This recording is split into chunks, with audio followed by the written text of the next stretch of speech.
Ini Stinky adalah masa lalu Anda nih ya. Apakah masih ada aktualisasi lagi di bidang musik yang akan Anda lakukan? Politik itu kan butuh konsentrasi dan kesungguhan serta profesi seumur hidup kata orang. Itu Iya. nggak jadi pilihan Anda?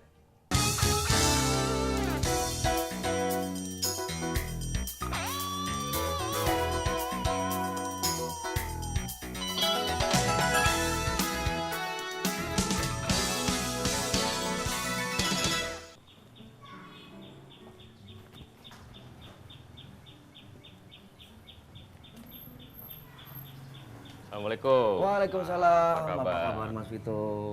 Ini nih yang tiap malam kita tonton. Nggak nyasar kesini kan? Enggak. Alhamdulillah. Tapi kita pikir kan kalau selebriti mencoba untuk jauh dari lingkungan ini emang Ya. dari dulu emang di sini.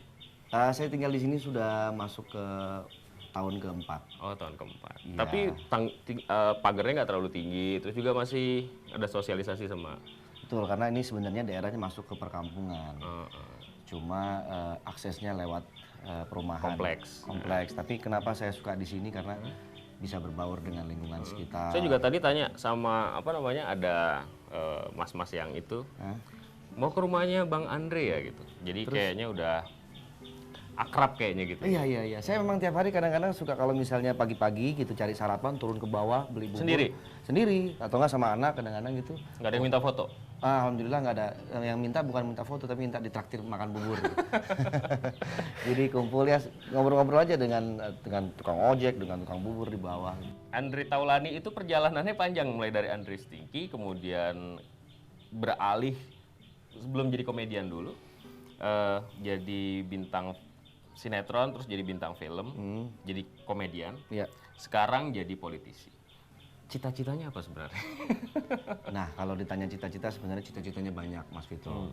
Tapi buat saya yang paling terpenting terlepas dari semua apa yang sudah saya lewatin, saya mengambil hikmahnya bahwa saya ingin bermanfaat buat orang banyak. Apapun itu yang saya lakukan, orang senang dan yang penting bisa berbagi satu sama lain, itu aja.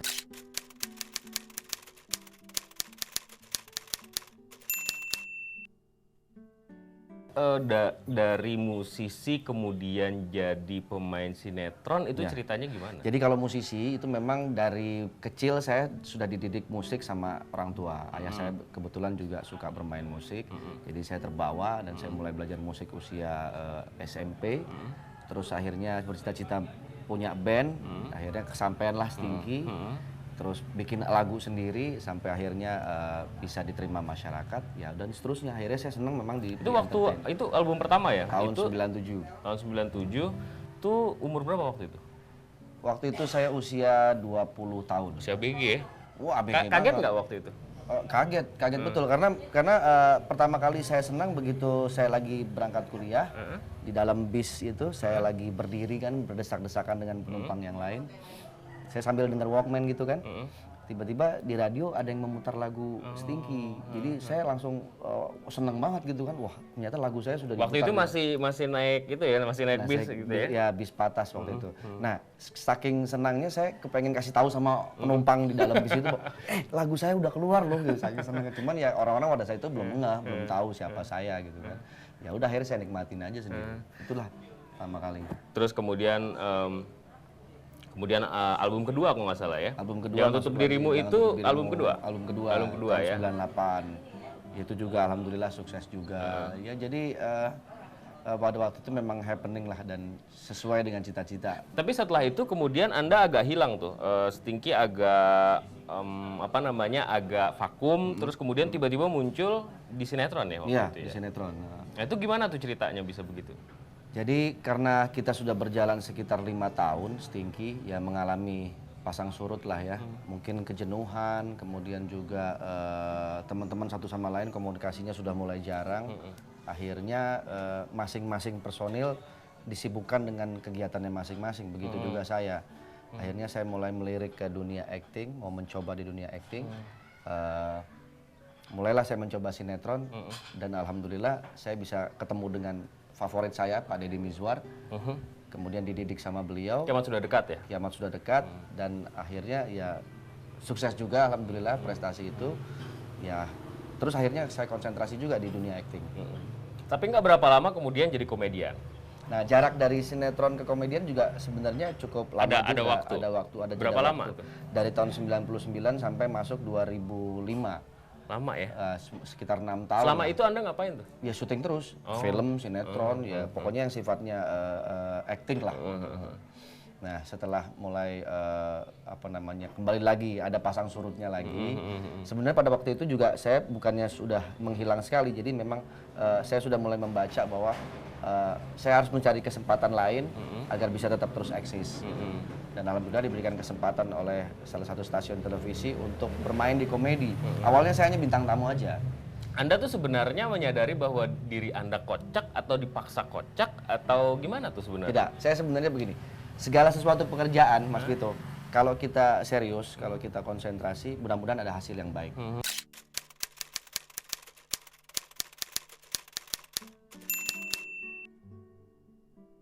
Pada saat itu saya tidak pernah berpikiran bahwa saya menjadi seorang komedian.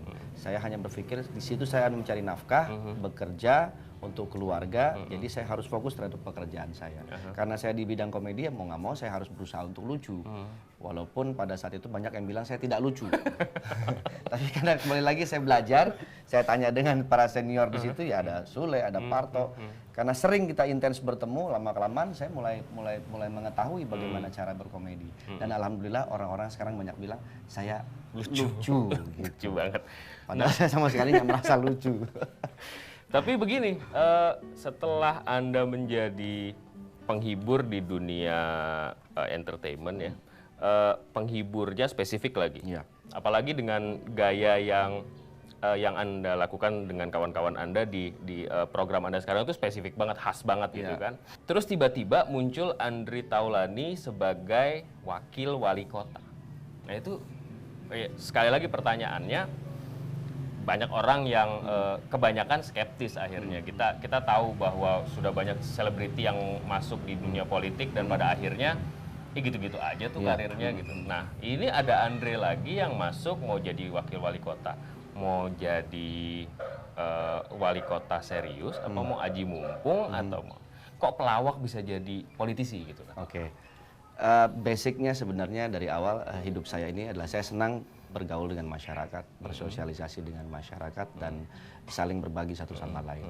Makanya kenapa setiap saya terjun ke dalam satu bidang seperti entertain ya, musik dan lain sebagainya yang bisa menghasilkan sebuah karya yang bisa dinikmati orang banyak dan orang banyak senang. Dan basic yang kedua, saya orang ini memang selalu ingin mencari sesuatu yang baru dan ingin mencoba sesuatu yang baru. Bukan sekedar asal-asalan, tidak, tapi saya ingin coba melebarkan lagi kemampuan yang saya punya. Nah, kenapa pada saat itu saya memutuskan untuk terjun mencoba masuk ke dunia politik? Ke satu atas dasar yang tadi saya sudah sebutkan, lalu yang kedua dukungan masyarakat, dukungan orang-orang di dekat dan juga sekitar ya, terutama di Tangerang Selatan tempat saya tinggal ini, wilayah tempat tinggal saya ini. Survei sebelumnya pun saya juga bukan asal masuk saja, tapi sudah melakukan sebuah survei bagaimana bila saya ikut masuk dalam kancah pilkada ini, dan ternyata hasilnya baik, hasilnya bagus. Saya tidak pernah berpikir bahwa pada saat waktu saya menjadi seorang komedian pun saya tidak pernah punya rencana saya mampu atau tidak, saya bisa dianggap lucu atau tidak, tapi semua itu berjalan dan saya berusaha untuk fokus, untuk konsentrasi ke setiap pekerjaan. Kenapa tidak gitu? Keputusan untuk Anda maju sebagai calon wakil wali kota itu berdasarkan tawaran atau memang di benak Anda